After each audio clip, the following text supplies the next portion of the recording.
শুরুতেই নিয়তটা খালেজ করে নেন যে যে কয় মিনিট আমরা কথা শুনবো আমরা যেন শুধুমাত্র কেবলমাত্র একমাত্র আল্লাহ তাআলার সন্তুষ্টির জন্য শুনতে পারি।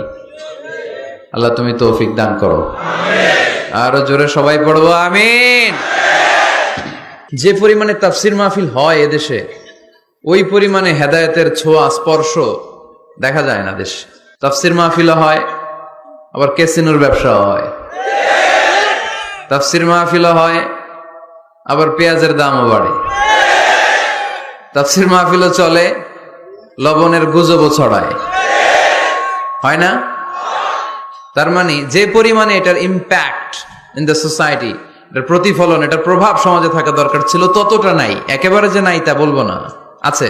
মানুষ পরিবর্তন হচ্ছে, দেখা যাচ্ছে। আমাদেরকে বলে, হুজুর আগে গান বাজনা শুনতাম, এখন কোরআন শুনি। আগে নামাজ পড়তাম না, এখন পড়ি। আগে দাড়ি রাখি নাই হুজুর, এখন দাড়ি রাখছি।